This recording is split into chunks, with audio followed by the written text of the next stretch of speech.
They say the moment before everything changes feels like any other moment. That's a lie. You knew. Standing there in the throne room with every eye burning into my skin, with the ancient mark on my shoulder blazing like liquid fire, with Alpha Zomber's face twisted between rage and terror, I knew my life had just split into before and after.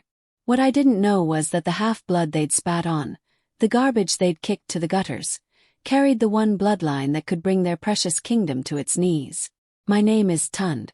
Remember that name because for 16 years, the Silver Paw Pack made sure I never forgot I didn't deserve it. This is the story of how I went from sleeping in the stables to standing over a throne with wolves twice my age bowing at my feet. This is the story of a mark that rewrote destiny. And this is the story of why you should never, ever mistake silence for weakness. Let me take you back to the beginning, to the day they first called me garbage. I was 7 years old when I understood what I was. Not a child, not a pack member, not even really a person in their eyes. I was an inconvenience wrapped in skin that didn't quite belong. My mother was Esther, a low-born she-wolf from the outer territories, and my father was someone nobody spoke about. Not because his identity was a mystery. Everyone knew he was human. Pure, powerless, breakable human. In a world where wolf blood meant everything, where your lineage determined whether you ate at tables or scavenged from them, being half-human made you less than nothing. The Silverpaw Pack ruled the Eastern Territories with iron claws and older magic than most wolves remembered. Alpha Zomber commanded respect through fear, his Beta Levant through cruelty, and his daughter Emiz through the particular viciousness that comes from never having to face consequences. They were pure-blooded wolves from lines that stretched back to the first transformation, to the ancient ones who'd made pacts with moon goddesses and shadow spirits. And then there was me, half-blood Tund, the stain on their perfect bloodlines. My mother died when I was 5. Fever took her in 3 days, and with her went the only person who'd ever looked at me like I mattered. The pack allowed me to stay, barely. I slept in the stables with the horses, ate whatever scraps the Omega wolves didn't want, and learned to make myself invisible. But children are never as invisible as they hope to be. Half-blood garbage, Emiz sang out one morning when I was fetching water from the well. She was 12 then, already beautiful in the way that cruel things often are, with silver blonde hair that caught the light and eyes like winter ice. Her friends, Gitta, Paraska, and Ilona, circled around me like sharks scenting blood. Kept my eyes down. I'd learned that looking at them directly only made it worse. My father says your kind shouldn't be allowed to breathe our air, Emiz continued, stepping closer. Says half-bloods pollute the pack's strength. What do you think, garbage? Do you pollute us? I said nothing. Words were weapons I couldn't afford. She shoved me, and the water bucket clattered away, precious clean water soaking into the dirt. I'd have to make another trip now, and the well was half a mile away. Answer me when I'm speaking to you.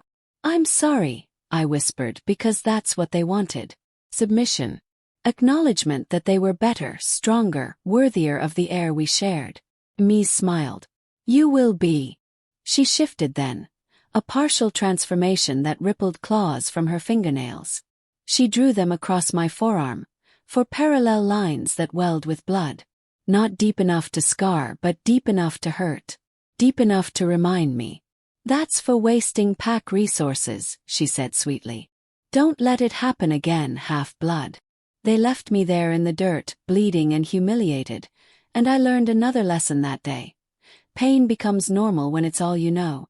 Years passed like that. I grew taller, stronger, though never as tall or strong as full-blooded wolves. My hair came in dark as midnight, my father's coloring, they said with disgust. My eyes stayed amber, the only proof of wolf blood in my veins, though even they were wrong somehow. Too bright, too strange. A work. That was my existence. I cleaned the Alpha's manor house, scrubbed floors until my hands bled, laundered clothes, tended the gardens, prepared food I wasn't allowed to eat at the pack table. I made myself useful because useful things get to survive, even if they don't get to live. Levant, the beta, took particular pleasure in reminding me of my place. He was a massive wolf, scarred and savage, with a voice like grinding stone. "You're only here because the Alpha is merciful," he told me once, blocking my path as I carried firewood. "Because he honors your mother's memory, weak as she was for spreading her legs for a human. But mercy has limits, half-blood. Give me one reason, just one, and I'll have you cast out to die in the wild lands." I believed him. Everyone believed him. Levant didn't make empty threats. But I had a secret, small and precious as a hidden flame. Every night in the stables, after the horses settled and the pack slept, I practiced. I'd sneak to the edge of the territory, to the wild places where ancient trees grew thick and old magic hummed in the soil, and I'd try to shift. Full wolves shifted for the first time during their 11th or 12th year, a ritual of pain and ecstasy that marked them as true pack members. I was 16 now, and nothing had ever happened. "Please," I whispered to the moon, to the forest, to whatever gods might listen to garbage. "Please let me shift. Me be whole. Let me belong." Night after night I tried. I focused on the wolf I knew had to exist somewhere inside me. I imagined fur and fangs, speed and strength, the freedom of running on 4 legs instead of 2. Nothing. My mother's blood was too weak, they said. Too diluted. I was stuck between 2 worlds, belonging to neither, accepted by none. But I kept trying. Because hope, even the foolish kind, was all I had. Everything changed the week I turned 17. Alpha Zomber announced that his son, Akos, would be returning from the Northern Territories where he'd been training with the elite pack warriors. Akos was everything the pack valued.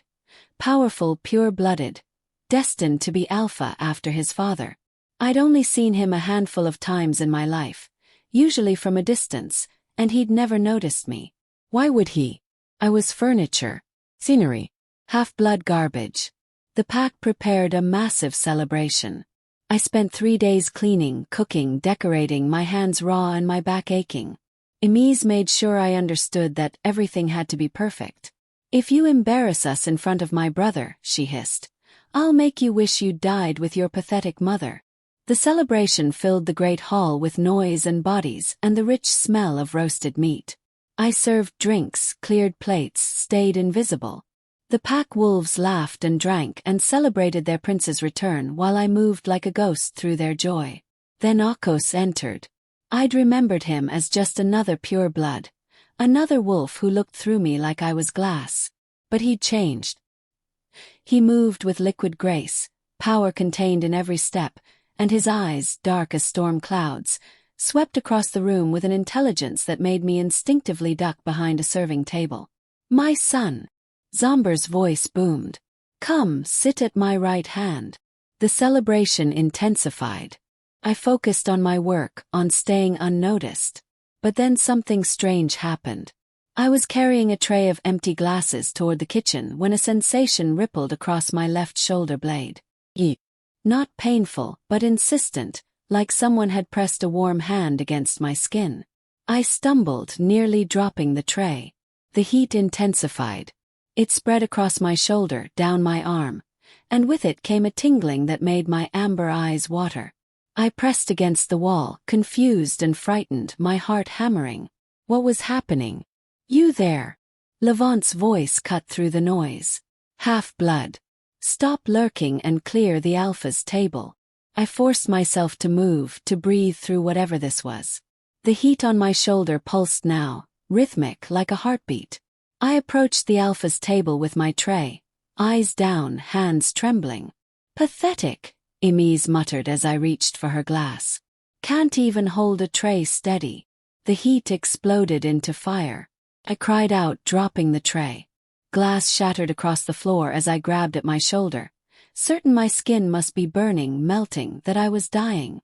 But when I pulled at my rough shirt, when I exposed my shoulder blade to the suddenly silent hall, there was no injury. There was light. A mark glowed on my skin, luminous silver blue like moonlight made solid. It was a symbol I'd never seen before. A wolf's head surrounded by ancient runes, with a crown of stars above it and roots below it, connecting earth and sky. The mark blazed brighter, and the throne room's crystals, ancient stones embedded in the walls that hadn't lit in generations, suddenly flared to life. Every single one. The hall flooded with light that hadn't been seen in 100 years. And in that light, something inside me that had been sleeping, waiting, locked away, woke up. The silence was absolute. Alpha Zomber stood so fast his chair crashed backward. His face had gone pale, eyes wide with something I'd never seen in him before. Fear. Impossible, he breathed. Levant moved toward me, claws extending. What is this? What trick? Don't touch her. The command came from Akos. He was standing too, staring at me with an expression I couldn't read. Father, those markings. I know what they are, Zomber said quietly. Too quietly. Emiz laughed, sharp and brittle. What, you think this half-blood garbage has some kind of... Silence. The Alpha's roar shook the rafters. He descended from the dais slowly, each step measured, until he stood 5 feet from me. Up close I could see his hands shaking. Show me the mark, he commanded. I turned, still trembling, still confused, the heat on my shoulder now a steady warmth. The symbol continued to glow, pulsing with light that cast shadows across the stunned faces surrounding us. An ancient wolf stepped forward, Bulksu, the pack's eldest, his muzzle gray with age and wisdom. He squinted at my shoulder, and I watched the blood drain from his weathered face. The mark of Tural, he whispered. The first mark. The mark of the original bloodline. Murmurs erupted. Wolves shifted uncomfortably. Someone dropped a goblet. That's impossible, Levant insisted. The royal bloodline died out centuries ago. Everyone knows that. This is some half-blood trick, some human magic. Human magic can't light the throne crystals, Bulksu interrupted, his voice carrying weight of centuries. Nothing can light those crystals except blood of the first pack. The true royal line. I found my voice small and confused. I don't understand. What does this mean? Zomber's jaw clenched. When he spoke, each word seemed to cost him. It means half-blood, that you carry the bloodline of the Tural pack. The original wolves. The ones who ruled all territories before the fracturing. But my mother was nobody. A lowborn. Your mother, Akos said quietly, realization dawning on his face, must have been a hidden descendant. One of the scattered royal line that went into hiding after the great betrayal. Bulksu nodded slowly. And your father? The human blood mixed with the ancient blood and activated what had been dormant. Created something that hasn't existed in centuries. The old wolf's eyes met mine, and in them I saw awe. You're not a weak half-blood, he said. You're a hybrid. The first in generations. And that mark, he gestured to my glowing shoulder, that is the throne's recognition. Its claim on you. No. Zomber's voice was hard as stone. No, I don't care what mark she bears. She's nothing. Stable girl. She has no training, no education, no understanding of leadership. The mark doesn't care about your politics, Zomber. Bulksu's words were gentle but unyielding. You know the law. You know the old ways. When the mark of Tural appears, that wolf is the rightful ruler of all wolf territories, Akos finished quietly. His eyes were still on me, calculating. The pack must submit to the mark-bearer. Mies shrieked. You can't be serious. This half-blood garbage cannot. The mark on my shoulder flared brighter, and Emi's words cut off as she was forced to her knees. Not by any hand. Not by any physical force. But by something deeper, older, that lived in the very magic of wolf kind. All around the hall, wolves began to kneel. Some fought it, I could see the strain on their faces, but their bodies betrayed them. Their wolves knew. Their blood knew. Only Zomber, Levant, and Akos remained standing, though even they looked strained. This is not finished, Zomber said through gritted teeth. Mark or no mark, you are untrained. Untested. The territories will never accept you. He was right. I could see it in every face. Confusion, resentment, disbelief. They were kneeling because ancient magic forced them to, not because they believed in me. I was still the half-blood garbage they'd abused for years. A glowing mark didn't change that. Except, it did, didn't it? For the first time in my life, standing in that throne room with every wolf on their knees and power humming through my veins, I felt something new. Not hope, not quite. Possibility. They gave me chambers in the Alpha's manner. Actually gave them. Not ordered me to clean them but to live in them. 3 rooms with actual walls and a bed that didn't smell like horses. I sat on that bed for an hour after the celebration ended, just staring at the glowing mark on my shoulder, trying to understand what had happened. A knock at the door made me flinch. "Come in," I said, then winced. Was I supposed to command now? Permit? I had no idea how any of this worked. Akos entered alone, carrying a leather-bound book that looked older than anything I'd ever seen. "We need to talk," he said, not unkindly. I stood automatically, the instinct to defer to pure blood still strong. He noticed and frowned. "You don't have to stand for me," he said. "Not anymore. I don't know what I'm supposed to do." The admission came out small, scared. "I don't know anything about being whatever this mark says I am." He set the book on a table and studied me with those storm cloud eyes. "You're terrified. Wouldn't you be?" A ghost of a smile. "Probably. Though I've spent my whole life training to lead, and I'm still terrified most days. Can't imagine being thrown into it like this." He opened the book, revealing pages covered in the same ancient runes that circled the wolf on my shoulder. "This is the chronicle of first transformation," he explained. "Records of the original packs, before the territories split. Before my family's ancestors and others carved the unified wolf lands into competing kingdoms." I moved closer, drawn despite my confusion. What happened? Why did the Tural line disappear? Betrayal. Ambition. The usual poisons. Akos's jaw tightened. The first Alpha had 3 children. When she died, they should have united to lead. Instead, they went to war.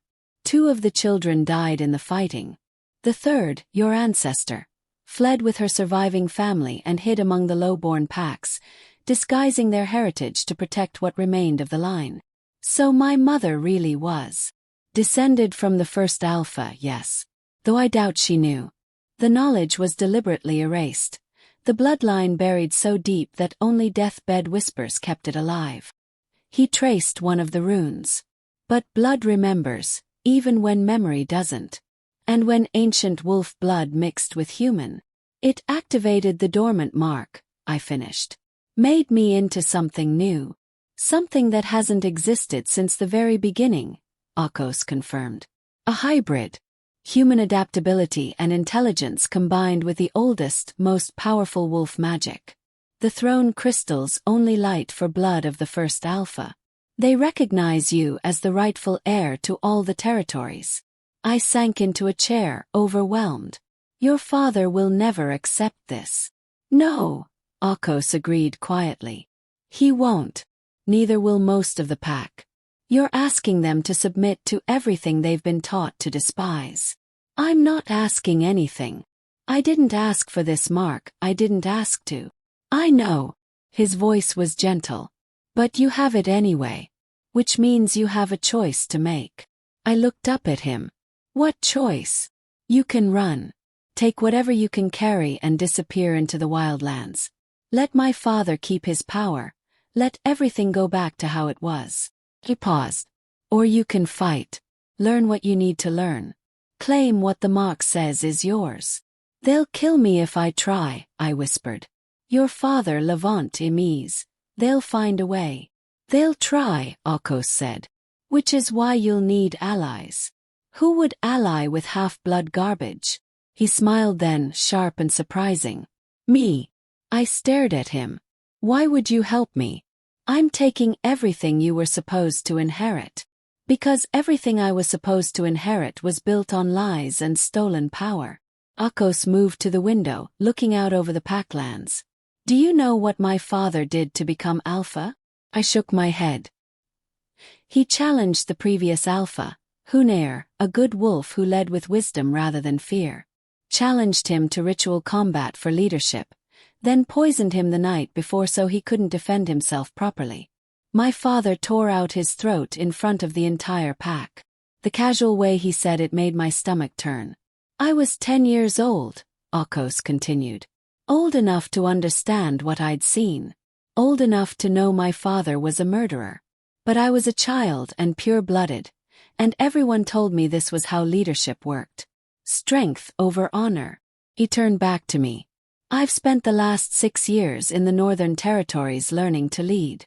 Learning what real alphas do: protect, serve, guide. Not terrorize and dominate. When I came back and saw you standing there with that mark glowing. He paused. I saw a chance for something different. Something better. Or you saw a convenient figurehead you could control, I said flatly. Years of survival had taught me to trust nothing that seemed too good. He didn't deny it. I won't lie. Having you as the recognized alpha while I guide you would give me significant power. But I could also just wait for my father to die and take over through traditional succession. This path is harder, more dangerous, and I'm choosing it anyway. Why? Because I'm tired of sleeping in a house built on murder, he said quietly. And because if even half of what the chronicles say about the hybrid bloodline is true, you could be the most powerful alpha in centuries. The territories need that. They need unity, not endless competition and war. I wanted to believe him. Wanted to so badly it hurt. I can't shift, I said. I've been trying for years. If I can't shift, how can I lead wolves? You couldn't shift, Akos corrected. Past tense. That mark changed everything. The magic was dormant, waiting. Now it's awake. He gestured to my shoulder. Try now. Here. Inside. Why not? My heart hammered. Tried so many times, failed so completely. What if this was just another humiliation? If the mark pulsed warm against my skin, and something deep inside me answered. Focus on the wolf, Akos instructed. Not what you think a wolf should be, what your wolf is. Closed my eyes. Reached inward to that new warmth, that presence that had woken when the mark appeared. And found her. She was there, whole and vital and ancient. Not a separate being but another facet of myself, the part that had been locked away by weak blood and human heritage. She was midnight dark with eyes like molten amber, larger than any normal wolf, with silver blue light tracing patterns through her fur that matched the mark on my skin. She was beautiful. She was me. I let her rise.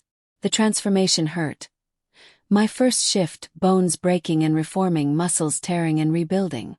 I gasped, fell to my knees, felt my body reshaping itself into something new. When it finished, I stood on 4 legs in my chambers, panting, dizzy with pain and wonder. Akos had shifted too, a massive gray wolf standing between me and the door. Protection, I realized. In case the transformation had gone wrong. But it hadn't. I was a wolf. I threw back my head and howled.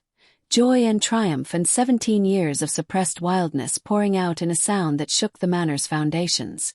Across the pack lands, wolves answered. Confused, instinctive, called by something in my voice they didn't understand. Understood, though. For the first time in my life, I understood exactly what I was. Word spread through the pack like wildfire. The half-blood could shift. Not just shift. Transform into something that made even senior warriors uneasy. Emiz tried to have me poisoned within 3 days. I only survived because Akos had insisted on having all my food tested, and the taster, a young Omega wolf named Jolin, collapsed before I could take a bite. She lived, barely, and confessed through tears that Emiz had threatened her family if she didn't cooperate. This is how it's going to be, Akos said as we stood over Jolin's sick bed. Constant attacks, constant schemes. My sister won't stop. Neither will my father or Levant. Then what do I do? Yes. I can shift now, but I don't know how to fight. Don't know pack politics or territory law or any of the 1,000 things an alpha should know. You learn. He looked at me seriously. I can teach you to fight. Bulksu can teach you history and law.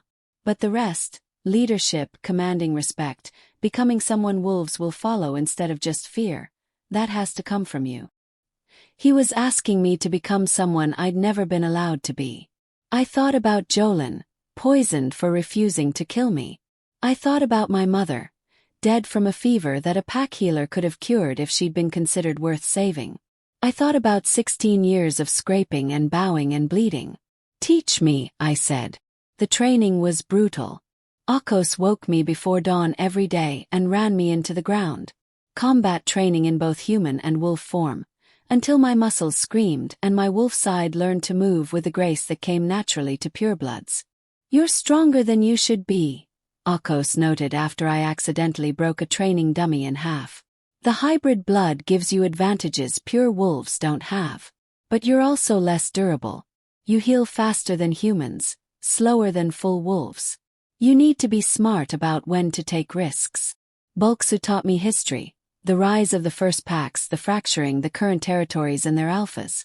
He taught me pack law, the sacred rules that governed wolf society. The mark of Tural supersedes all territorial claims, he explained. According to the oldest laws, you have the right to challenge any alpha for their territory, and they must either submit or fight you for it. What happens if I lose? Then they can kill you and the mark's claim dies with you. No pressure then. Bulksu also taught me something unexpected. Ancient magic that the first wolves had wielded. Modern wolves have forgotten, he said. But our ancestors could do more than shift.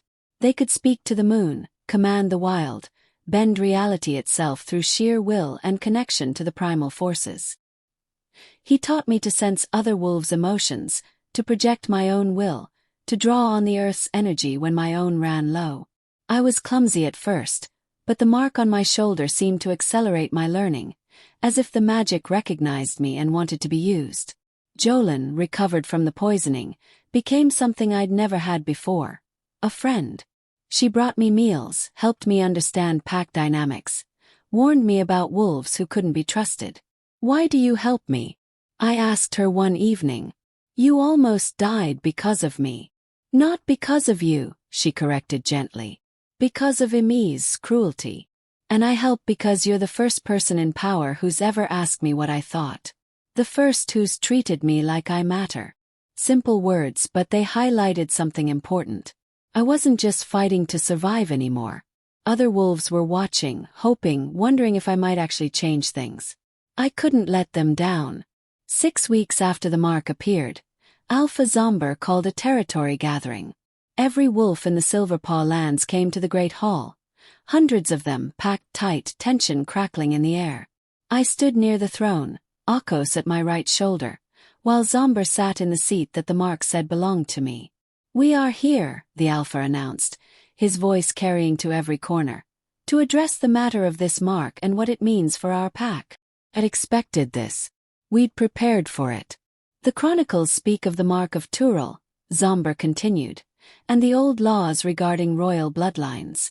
However, the chronicles also speak of trials. Tests that mark-bearers must pass to prove their worthiness. Kos tensed beside me. This wasn't in any chronicle we'd studied. What trials?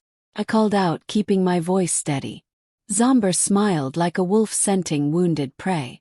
Ancient trials. 3 challenges to prove you possess not just the mark but the ability to lead.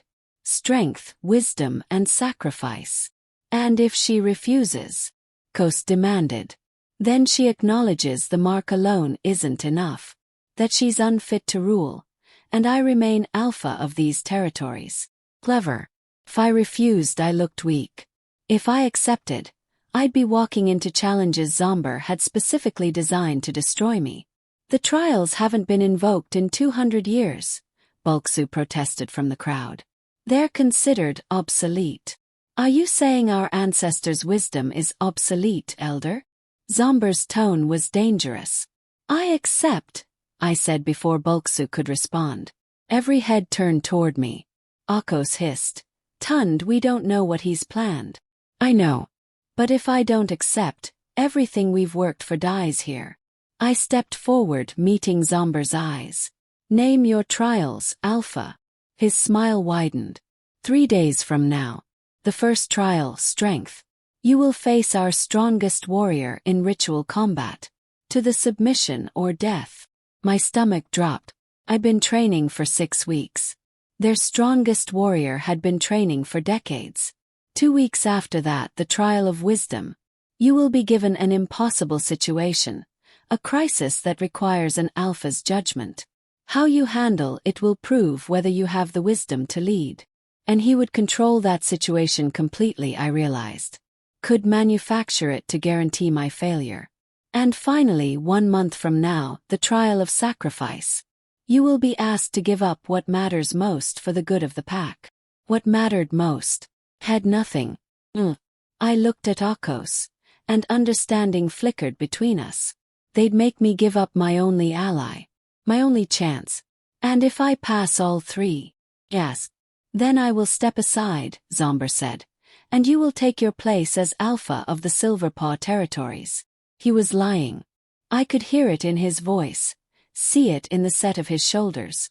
Even if I passed, especially if I passed, he'd find a way to kill me before I could claim the throne. But what choice did I have? 3 days, I agreed. I'll be ready. You won't be ready, Akos said flatly once we were alone. 3 days.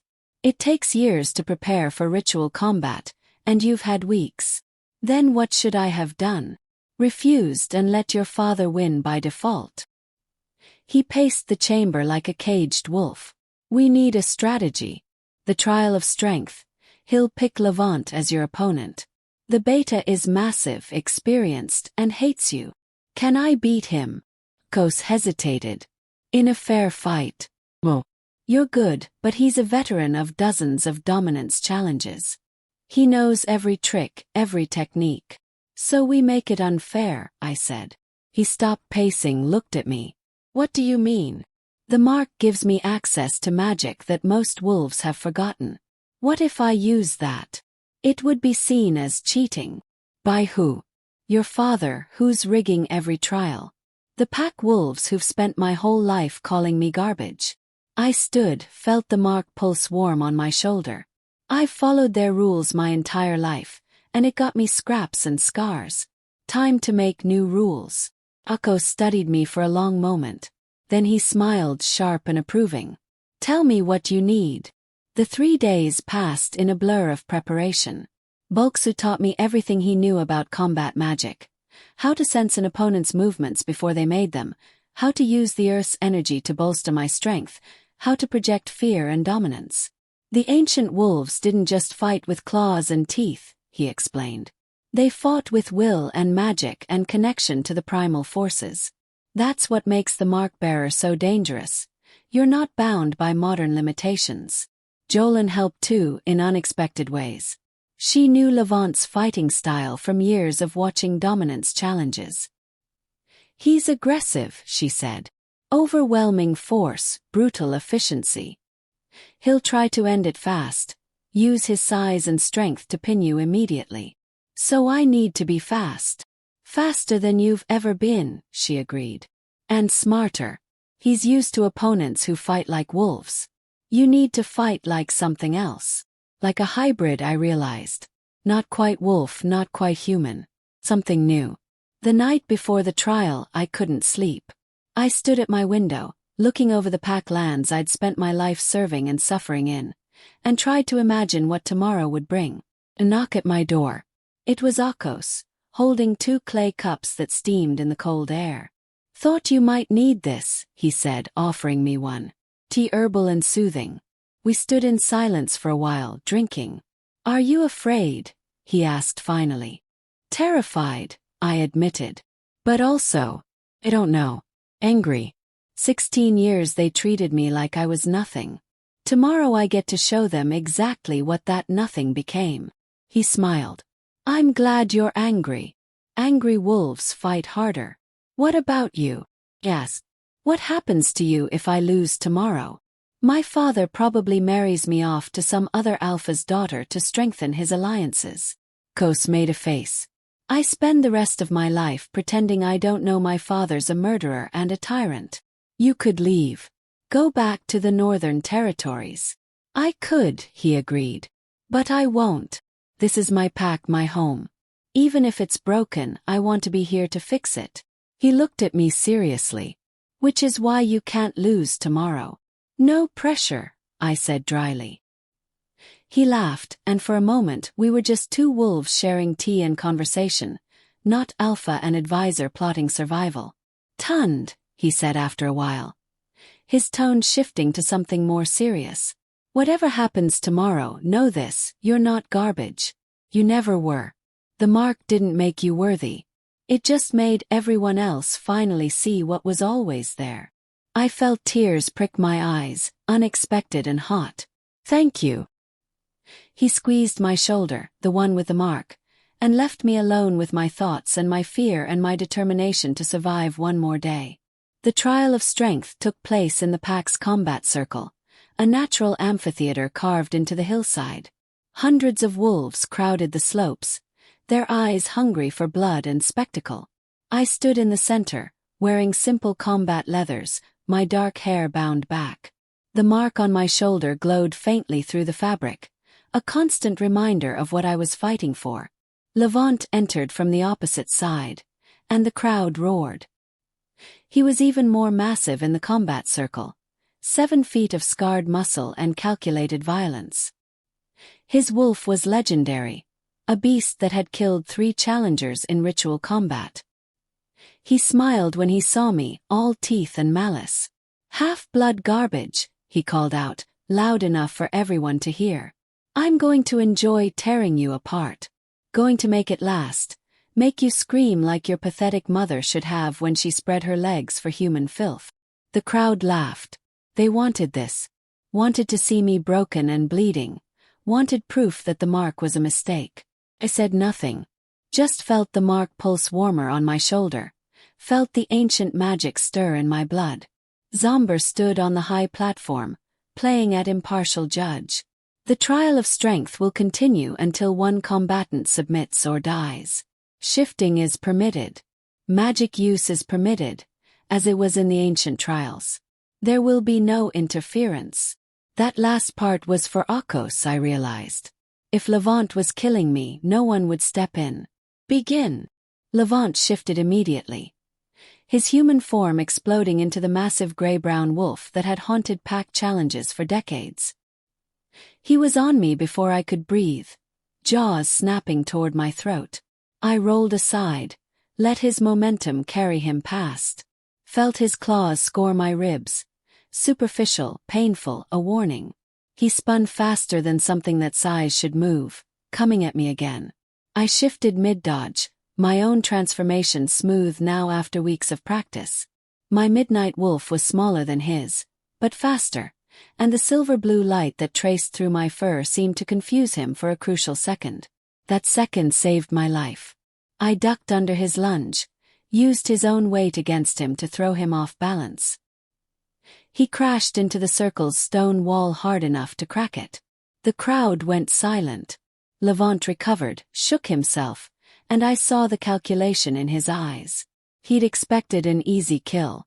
Was getting something else. He charged again, but this time I was ready.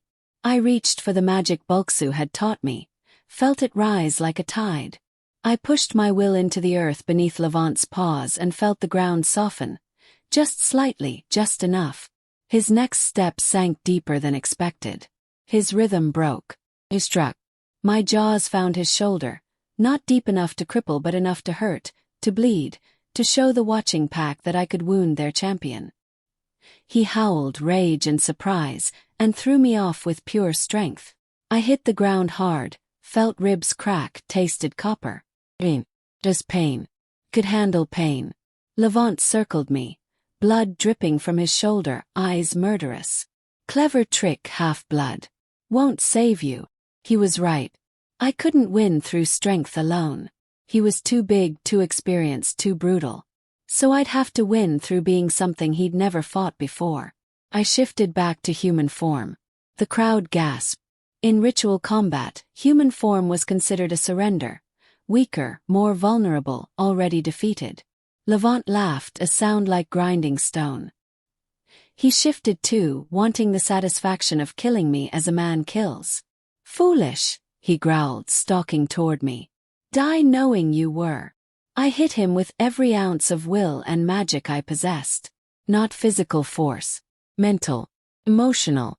I projected into his mind every humiliation I'd suffered, every moment of pain and degradation and worthlessness that had defined my life. I made him feel what I'd felt, the crushing weight of being less than, the suffocation of being powerless, the slow death of being garbage. Levant staggered, his eyes going wide. And in that moment of vulnerability I moved. I was part human. Humans had advantages wolves forgot. Hands that could grip, angles of leverage that four legs couldn't manage.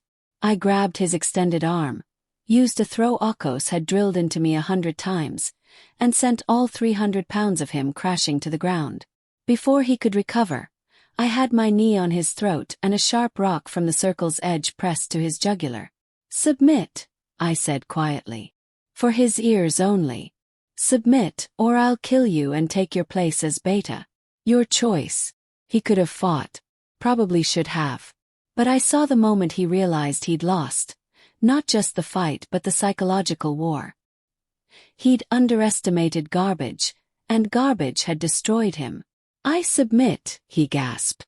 The silence in the amphitheater was deafening. I stood slowly, dropped the rock, and looked up at Zomber. Blood dripped from my mouth, my ribs screamed, but I stood straight. "The trial of strength," I called out, voice carrying to every watching wolf. "I've passed." Zomber's face was a thundercloud, but he couldn't deny what everyone had witnessed. "The half-blood wins," he announced, each word like pulling teeth. "The first trial is past." I shifted back to wolf form, partly because walking on two legs with broken ribs was agony, partly because I wanted them to see my wolf standing over Levant's submission. The crowd didn't cheer, didn't celebrate, but I heard whispers, saw expressions changing. The garbage had teeth. The pack healer, a stern she-wolf named Orshalia, fixed my ribs with efficient magic and disapproving silence. She'd never liked me, but she couldn't refuse care to a trial victor. "You were lucky," she said as silver light knitted bone. "Levant could have killed you a dozen times. But he didn't." "No," she agreed. "He didn't." Makes one wonder why the mighty beta lost to a half-blood with 6 weeks of training. I met her eyes. "Maybe he lost because I'm more than what you all decided I was." She snorted but didn't argue. When she finished healing, she said quietly, "My mother was low-born too. Mated a pure blood from a lesser family. I know what it's like to have to prove you deserve to breathe." Pause. "You fought well today." From her, it was practically a declaration of loyalty. Word of my victory spread fast. That evening, 3 Omega wolves came to my chambers asking if I needed anything. Not servants, volunteers. Wolves choosing to support me. "Why?" I asked Jolene, who'd organized them. "Because you won," she said simply. "Not through birthright or politics, but through your own strength. That matters to wolves like us who've never had strength of our own." Akos joined us after dark, grinning wider than I'd ever seen. "The pack is buzzing," he reported. "Half of them think you cheated somehow but can't figure out how. The other half is starting to wonder if maybe the mark knows what it's doing. Your father." Furious. Levant even more so. "They're already planning the next trial." His smile faded. "The trial of wisdom. That one's going to be harder to prepare for. Because we don't know what crisis he'll manufacture." "Exactly. Could be anything. A border dispute, a resource shortage, a challenge to pack law. Whatever he picks, it'll be designed to make you look incompetent." I leaned back, exhausted despite Orshalia's healing. "Then we prepare for everything. Study every historical crisis, every alpha decision, every precedent. That's weeks of study. Then we start now." We did. For the next 2 weeks, Bulksu and Akos buried me in pack history. Every major decision made by Silverpaw alphas, every crisis averted or mishandled, every law interpreted and enforced. I learned about resource distribution during harsh winters, about mediating disputes between pack families, about handling rogues and maintaining borders. I learned the delicate balance of strength and mercy that made wolves follow instead of just obey. I also learned about Zomber's mistakes, And he'd made plenty. Decisions driven by greed rather than wisdom, laws enforced to benefit purebloods over all others, resources hoarded while the Omegas starved. If I become Alpha, I said one evening, things are going to change. That's what I'm counting on, Akos replied. The trial of wisdom was announced for the following morning. No warning, no preparation time beyond what we'd already done. I walked into the great hall to find it arranged like a council chamber. Zomber sat in the Alpha's seat, flanked by Levant and Emiz. Bulksu and the pack's senior wolves occupied benches along the walls. And in the center of the room stood a young wolf, maybe 14 years old, being restrained by 2 guards. This is Taz, Zomber announced. 3 days ago he killed another pack member, Farkas, son of one of our senior warriors, in an unprovoked attack. I looked at Taz. He was rail-thin, his clothes threadbare, his eyes haunted. He didn't look like a killer. He looked terrified. Pack law is clear, Zomber continued. Murder demands death. The family of the victim has called for blood justice. He gestured to a grief-stricken couple standing nearby. Farkas's parents, I realized. However, you claim to be fit to lead. So lead. Pass judgment on this killer. Trap. Such an obvious trap. If I ordered Taz executed, I was no different than Zomber, ruling through violence and fear. But if I showed mercy, I'd be seen as weak, unable to enforce pack law. I need to hear the full story, I said. Zomber smiled thinly. There is no story. He killed a pack member. That is all you need to know. An alpha who judges without understanding is a tyrant, not a leader, I countered. I will hear from the accused, the witnesses, and the victim's family before making any decision. You're wasting time. It's my trial, I interrupted. My judgment, which means I decide what information I need. I looked at Taz. Tell me what happened. The boy's voice shook. Farkas and his friends cornered me. They do it all the time. Beat me, take my food, call me names because my mother's a rogue who joined the pack last year. 3 days ago they had me on the ground, and Farkas said he was going to cut off my ear to teach me a lesson about disrespecting purebloods. Lies, Farkas's father spat. My son would never. Let him finish, I said quietly, but with enough force that the man subsided. Taz continued. I didn't mean to kill him. I shifted for the first time. I didn't even know I could yet. My wolf just came out. Farkas was on top of me, and suddenly I had claws and teeth, and he was bleeding, and then he was dead. Tears streamed down his face. I didn't mean to. I didn't want to kill anyone. I looked at the guards. Were there witnesses? One nodded reluctantly. 2 other young wolves saw the fight. They confirmed Farkas and his friends had initiated it. Taz tried to run, they pursued. The shift happened during the attack. So not murder, I said. Self-defense during a first shift, which pack law recognizes as involuntary and uncontrollable. The boy is the son of a rogue, Levant interjected. His mother has been with the pack less than a year. He's barely pack at all. His mother joined through proper channels, was accepted into the pack by Alpha Zomber himself, Bulksu said, consulting records. Which makes the boy a full pack member with all rights and protections. I turned to Farkas's parents. Your son died, and I grieve with you for that loss. But he died because he was tormenting a smaller, younger wolf, and triggered a defense response during that wolf's first shift. Your son was the aggressor. You blame the victim, the mother cried. I blame the situation, I said firmly. I blame a pack culture that teaches purebloods they can abuse anyone they see as lesser. I blame leadership that allows bullying to flourish as long as it targets the right wolves. I looked directly at Zomber. I blame alphas who create hierarchies of worth based on bloodline rather than character. The hall went absolutely silent. My judgment is this, I continued.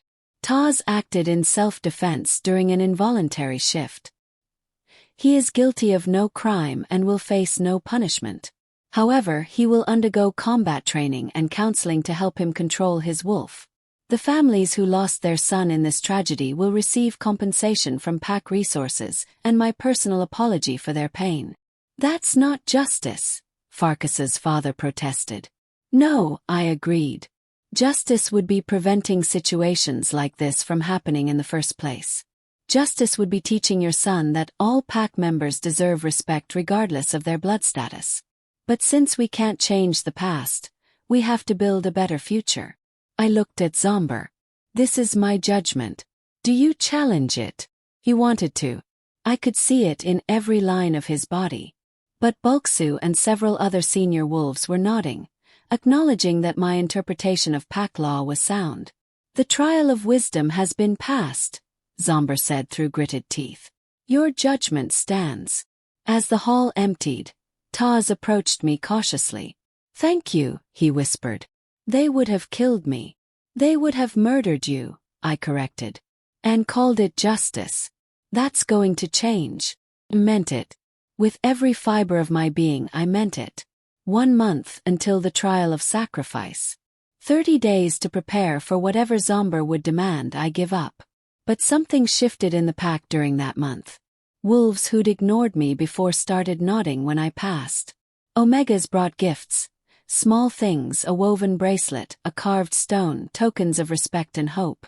Even some mid-rank wolves began treating me like I might actually become their alpha. Emise hated it. She cornered me one evening as I returned from training, her 3 friends flanking her like always. You think you're so clever, she hissed. Playing the merciful judge, the strong warrior. But you're still just garbage pretending to be gold. If I'm garbage, I said calmly, what does it say about you that I keep beating your father's trials? Her hand flashed out, claws extended. I caught her wrist mid-strike, my hybrid strength easily overpowering her pure-blood speed. You don't get to hit me anymore, I said quietly. Those days are over. I released her and she stumbled back, shock and rage warring on her face. My father will destroy you in the final trial, she spat. He'll make you give up everything and you'll have nothing left. After she stormed off, Jolin emerged from the shadows. She's right, you know, my friend said softly. The trial of sacrifice.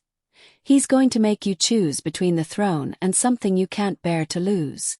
I know. What will you do? I didn't have an answer. The night before the final trial, Akos and I stood on the manor's highest balcony, looking over the territory that might never be mine. My father's going to make you choose between the throne and me, he said. Not a question. Yes. He'll frame it as proving you put pack before personal attachments. Say that an alpha can't show favoritism, can't rely on advisors who might compromise their judgment. Yes. And if you choose the throne, I'll be exiled. Sent away where I can never help you, never support you. You'll be alone with wolves who still hate you. He paused. But if you choose me, I lose everything. The mark, the throne, the chance to change things. We stood in silence, the weight of tomorrow crushing the air between us. I don't want to lose you, I admitted. You're the only reason I survived this long. You survived because you're stronger than anyone gave you credit for, Akos corrected. I just helped you see it. Still. He turned to me, his storm cloud eyes intense. Listen to me, Tund. Tomorrow when my father forces this choice, you pick the throne. You hear me. You pick the pack, the mark, the future. I can't. You can and you will. Because this isn't about you and me. It's about every Taz, every Jolin, every Omega and half-blood and low-born wolf who suffered under my father's rule. You're their only chance for something better. What about you? He smiled, sad and determined. I'll survive exile. I have contacts in the Northern Territories, wolves who believe in what we're trying to build. I'll be useful from afar. But if you give up the throne, everything we've worked for dies. I wanted to argue. Wanted to find some third option, some clever solution like I had in the other trials. But we both knew there wasn't one. Zomber had spent a month perfecting this trap. Promise me, Akos insisted. Promise you'll choose the throne. I promise, I whispered, hating every word. He pulled me into a hug, fierce and brief. Make it worth it. Change everything. Be the alpha they need. I will. The final trial took place at dawn in the throne room. Every pack member crowded inside, witness to whatever Zomber had planned. I stood before the throne, the mark on my shoulder glowing steady and strong. 30 days since the trial of wisdom. 30 days of growing hope that maybe, impossibly, I might actually win.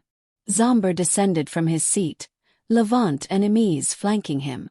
The trial of sacrifice, he announced, tests whether an alpha can put the pack's needs above personal desire, whether they can make the hard choices leadership demands. Here it comes, I thought.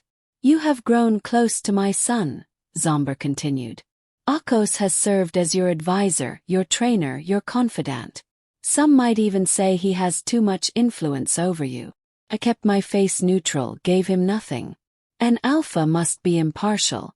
Must serve all pack members equally without favoritism or compromise. So here is your choice, half-blood. His smile was cruel. Exile my son from the Silverpaw territories forever, proving you can make difficult decisions for the pack's good. Or refuse, admit you cannot lead without him, and forfeit your claim to the throne. The pack erupted in whispers. Akos stood among the crowd, his face carefully blank, but I saw the tension in his shoulders. I'd promised him I'd choose the throne. But standing there, looking at the only wolf who'd ever believed in me, the words stuck in my throat. You seem hesitant, Zomber observed. Does the mighty mark-bearer lack the strength to sacrifice for her pack? Closed my eyes.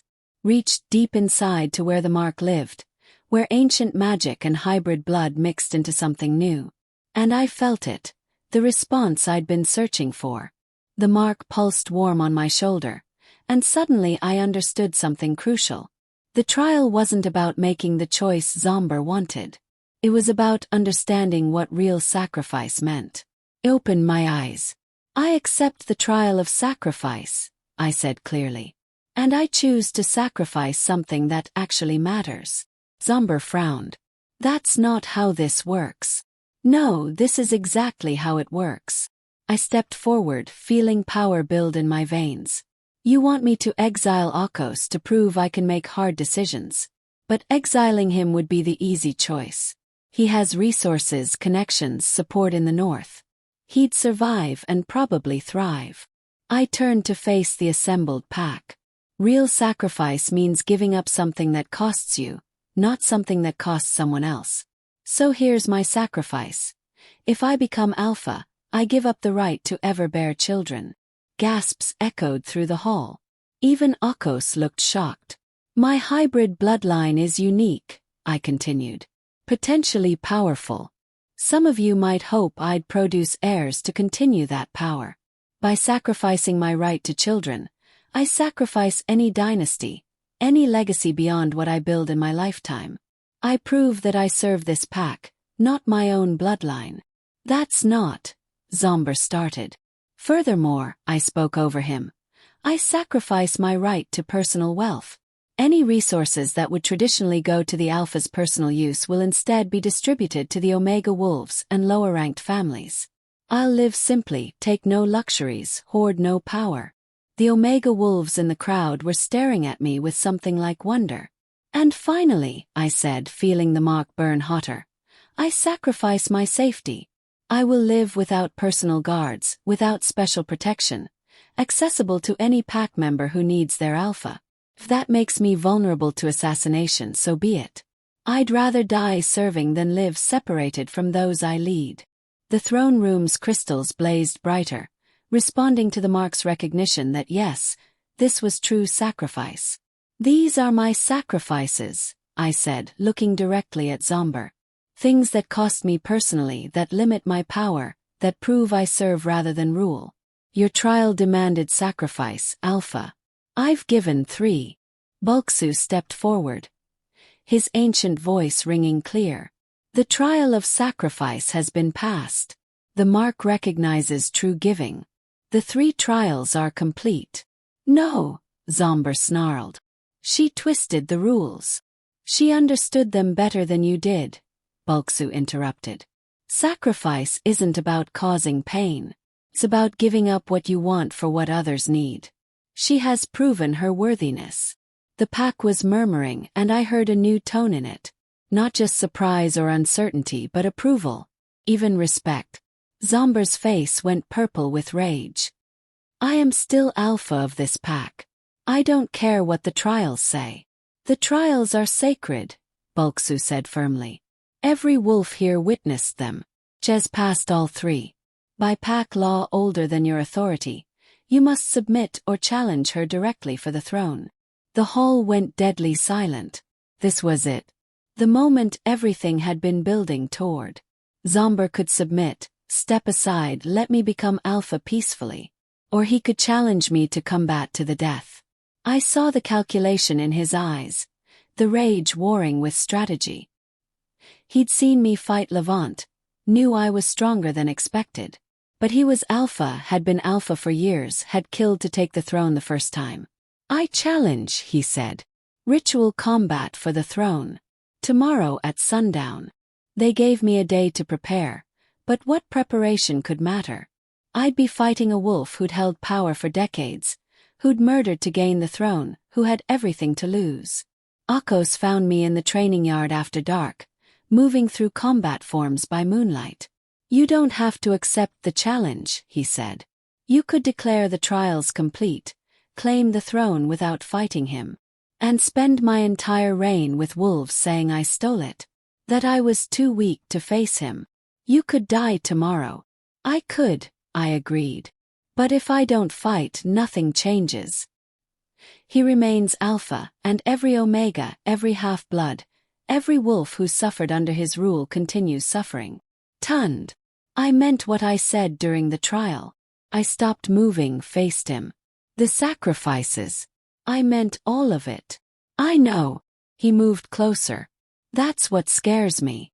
You're willing to die for this, aren't you? He didn't answer, which was answer enough.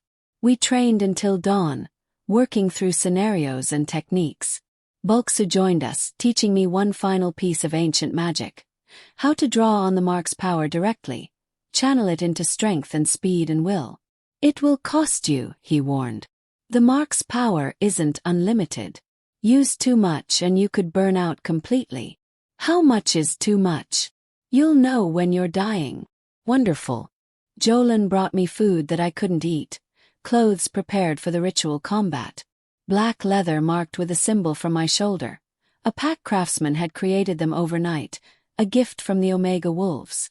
We're with you, she said simply. Whatever happens. The day crawled by. I slept a little, trained a little, mostly just existed in the strange space between heartbeats where everything felt both urgent and frozen. As the sun began its descent toward the horizon, I made my way to the combat circle. The entire pack was there. Hundreds of wolves packed onto the hillside, their eyes hungry and excited and afraid. This was what wolf culture loved. Direct challenges, blood and dominance, the raw violence that determined hierarchy. Akos walked with me to the circle's edge. Remember everything I taught you. Stay fast, stay smart, don't let him trap you. I remember. And if it goes bad, it won't.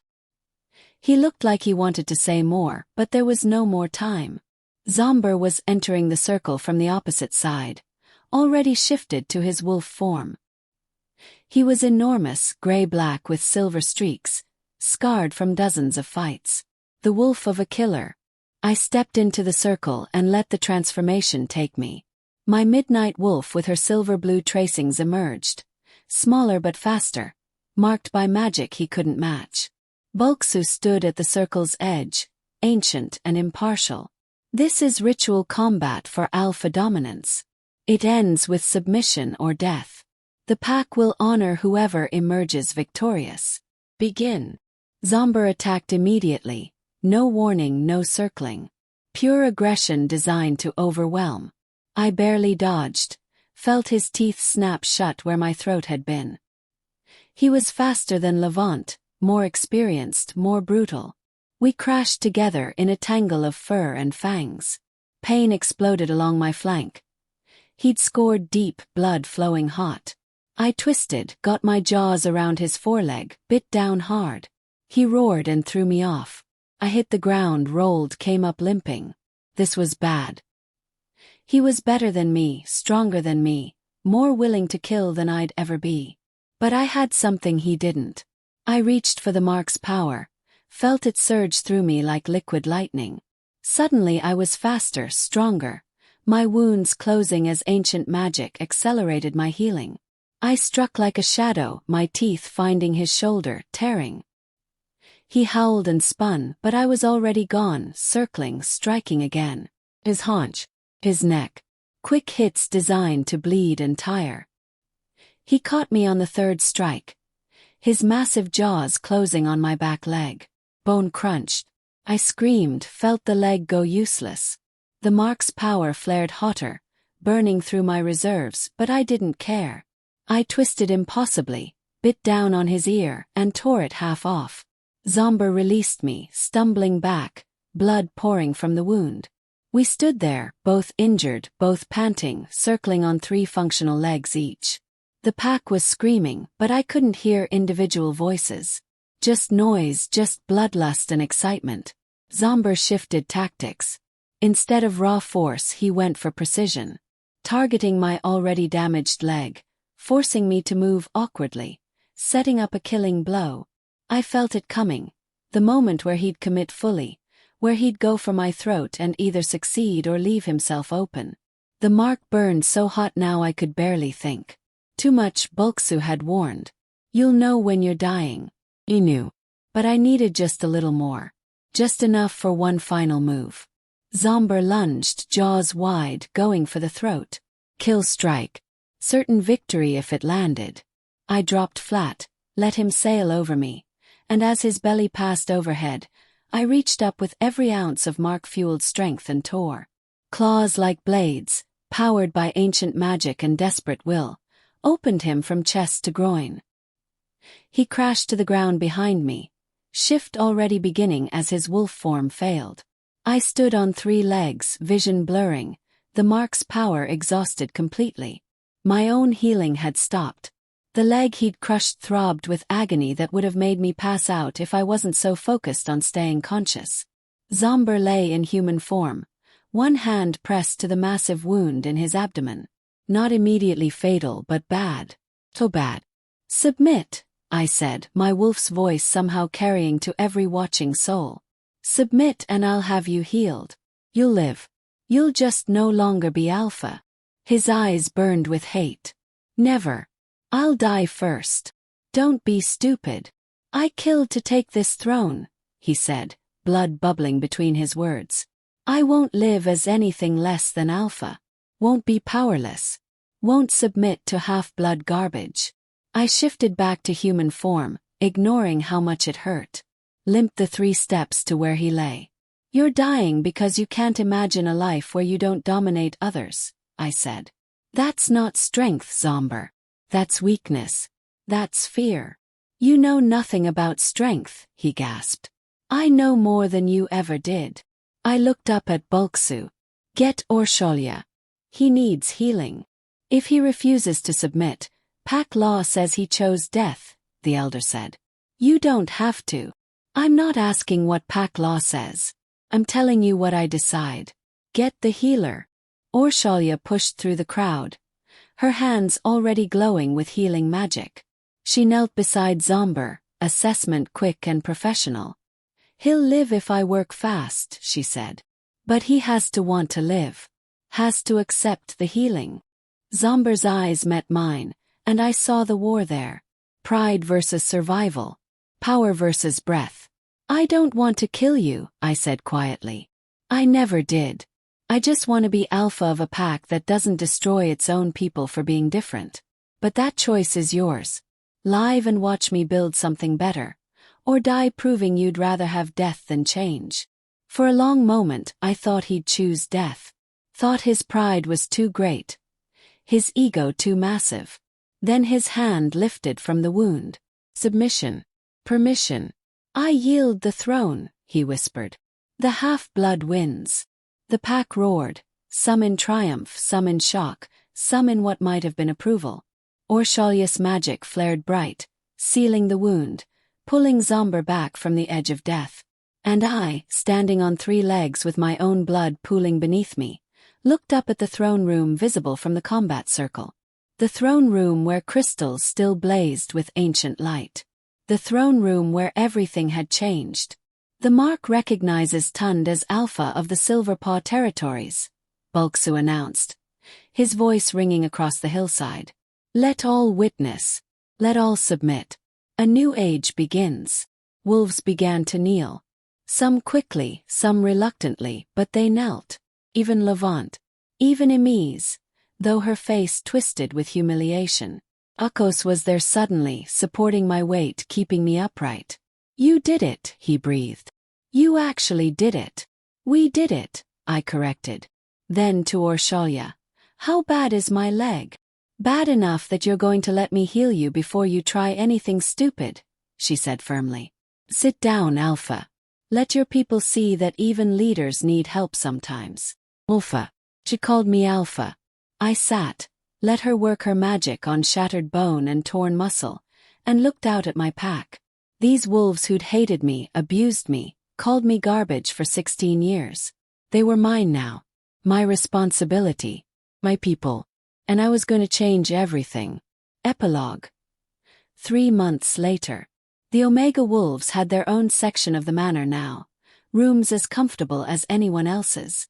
Jolin oversaw their integration, making sure the centuries of discrimination started to actually change. Taz trained with the junior warriors. His first shift incident forgiven and forgotten. Other young wolves who'd been excluded for their bloodlines joined him. The training grounds looked different now. More diverse, more real. Zomber lived in a small house at the territory's edge. I'd offered him better, but he refused. Pride even in defeat. Levant served as my beta, though he clearly hated every moment. I kept him in the position because he was competent and because removing him would have looked like petty revenge. Emise left the territories entirely, joining her mother's distant family in the western lands. I didn't stop her. Akos stayed, though I'd released him from any obligation. He led the security forces and served as my primary advisor, the role he'd always wanted without needing a figurehead to hide behind. And me. I kept the promises I'd made during the trial of sacrifice.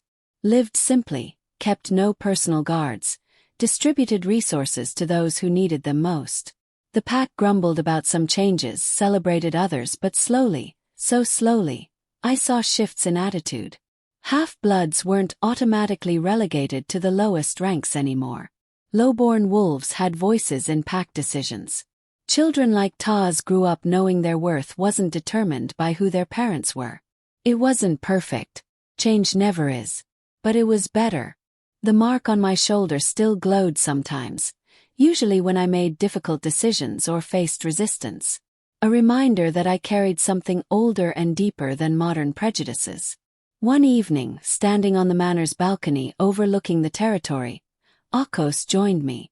The Northern Alphas sent another message, he said. They want to meet. Discuss your claim to the other territories. The mark of Tural didn't just make me Alpha of the Silverpaw lands. According to ancient law, it made me High Alpha, ruler of all wolf territories if I could claim them. Are they challenging or submitting? Yes. Neither yet. They want to see what you've built here first. See if the stories are true. Stories about the half-blood Alpha who'd changed everything. Who'd taken a pack built on cruelty and was slowly, painfully, reshaping it into something that resembled actual community. Let them come, I said. Let them see what happens when you stop measuring worth by bloodlines. Some of them won't like it. Then they can challenge me. I've gotten good at fighting alphas. He laughed, and the sound was lighter than I'd heard from him in years. Below us, the pack lands stretched into darkness, dotted with lights from homes where wolves slept secure in the knowledge that their alpha, however unconventional, actually cared about their survival. I thought about 7-year-old me, crying in the stables after Emise had carved scars into my arm. I thought about 16 years of scraping and bowing, of making myself small, of believing I was garbage because everyone said so. That girl would never have believed she'd be standing here. Alpha.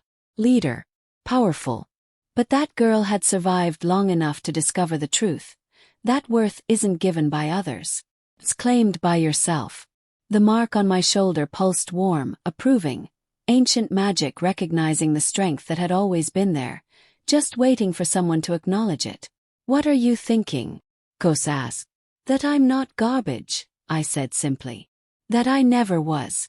That every wolf who ever made me feel worthless was wrong. Yes, he agreed. They were. And that if they were wrong about me, they're probably wrong about a lot of other wolves too. That's why you're going to change the territories. No, I corrected. That's why we're going to change them. Together. He smiled, storm cloud eyes reflecting the moonlight. Together. The night wind carried sounds from the packlands. Wolves laughing, children playing, life continuing in the messy, beautiful way it does when people feel safe enough to actually live instead of just survive. This was what the mark had chosen me for. Not to rule through fear or blood or ancient claims to power, but to prove that the unwanted, the broken, the ones called garbage, we could build something better than those who'd never had to fight for their worth. The crystals in the throne room below blazed bright, responding to my determination, my hope, my absolute certainty that what we were building mattered. I was Tund, half-blood, hybrid, Ulfa. And my story, our story, was just beginning. So there it is. My story. The truth about how garbage became gold. How a mark changed everything. And how the wolves who thought they were superior learned that bloodlines mean nothing compared to character. If this story resonated with you, if it made you think about your own worth or the times you've been underestimated, do me a favor. Don't just let it end here. Hit that subscribe button right now. Yes, right now, because I have more stories like this one. Stories about the overlooked becoming the unforgettable. Stories about power that comes from surviving what should have broken you. And here's what I really want to know. Tell me the city you're watching from so that I can send you a hug. Seriously. Drop your location in the comments. Whether you're in Lagos or London, New York or New Delhi, Sydney or Sao Paulo, I want to know where my fellow survivors are watching from. Where the people who understand what it means to be underestimated are building their own thrones. Because that's what we do, isn't it? We take the pain, the dismissal, the moments when the world called us nothing, and we forge them into something so bright that everyone who doubted us has to shield their eyes. You're not garbage. You never were. And your mark, whatever form it takes, is waiting to light up the room. Now go claim your throne.